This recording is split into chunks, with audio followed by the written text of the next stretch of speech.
Nowadays, music is more accessible than it's ever been. Audio files can be uploaded and sent around within seconds. So what happens when a band or artist from years gone by gets rediscovered by the internet 10, 20 or even 30 years later? Boa is an alt-rock band formed in the heart of London in 1993 by the band's original drummer Ed Hurton, taking Boa's keys and bass player Paul Terrell and Alex Card from the former bands he'd played a part of, as well as recruiting former schoolmate Steve Rogers as their lead guitarist and vocalist, minus the red, white and blue. At this time Boa was a funk band, although no music was ever released during this short period of time. By 1994 the band had started gigging around London to a fairly decent success, but it wouldn't be until a few years later they started releasing music. In 1998 Boa released their first studio album, Race of a Thousand Camels, featuring songs like Twilight, For Jasmine and most importantly Duvet. While technically their first release, although due to incompetence but on behalf of Polystar, the label Boa had signed to 2 years prior, the album had not released worldwide, only releasing in Japan, with Duvet being the only song from the album to be released as a single worldwide. Although this is devastating to a band, especially when even their friends back home are unable to purchase their latest album, this wouldn't all be for nothing, as only 1 year later Duvet was picked up by Japanese animation studio Triangle staff. More specifically, a friend of an exec at Polystar who was working at Triangle, as Jasmine would go on to state in an interview with Lillian Jones, to use as their theme for an anime they were working on, Serial Experiments Lane. And you don't seem to understand. In the fastest, most general explanation I can give, Lane is a 12-episode psychological horror following Lane, a young girl, in a dystopian cyberpunk version of our world where The Wired, described by the show as the sum of human communications networks created with the telegraph and telephone services and expanded with the internet and subsequent networks, allows for humans and machines to communicate subconsciously. They use this concept to tackle ideas such as self-identity, alienation, loneliness, and our grasp on reality and unreality, and our reliance on technology.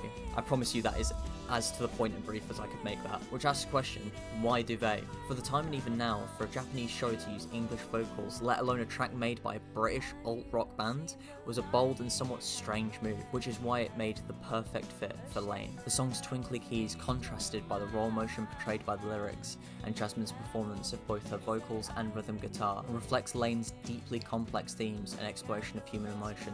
Although at first Duvet's lyrics might feel slightly out of place, the song is truly about expectation, relying on others, and most importantly, hope, which is the core of Lane's subject matter. After Lane's release, Duvet became an immediate success, reaching across the world where the band never thought it could possibly go, even reaching South America, with the fans of the show becoming obsessed with the song, particularly the United States audience. This then allowed Boa to release their first global debut album, Twilight, which was a renamed, revamped version of Race of a Thousand Camels. Debuting on the 27th of March 2001, Boa would use their popularity in the States they'd gained from featuring on Lane to go on a mini tour with the album, as well as beginning to work on their sophomore album. Boa in the following years would continue to work on the album, although recording of the album was delayed due to internal conflict at their record label Pioneer. The band wouldn't let this time go to waste, as Boa would spend their time continuing to write as well as travelling, playing gigs, and most notably supporting Bad Company on a UK tour. By 2003 the band had finally managed to get themselves into a recording booth with their own funding and record label, and by 2004 the album had been fully mixed and mastered, and by 2005 Get There was released to the public. And then, nothing. Due to a multitude of delays and mishaps, the band went their own ways and quickly fell back into obscurity, with only a small cult following, mostly consisting of fans of the TV show Lane. As of 2019, the band only had 10,000 Spotify followers. In most cases, this would spell the end for a band's career. In most cases. TikTok, as I'm sure many of you know by now, is a short-form video sharing platform that allows you to record your own videos and use other audios and songs by other creators and musicians alike. In August of 2021, someone, I was unable to find the original creator, posted a video using Duvet by Boa, presumably a fan of Serial Experiments Lane, with just the originally licensed version of the song having over 270,000 videos using the sound, equating to hundreds of millions, even billions of views. This massive rise in popularity on TikTok absolutely exploded the popularity of the band. And this wasn't even the end. The song had a second resurgence not even a full 2 years later in 2023.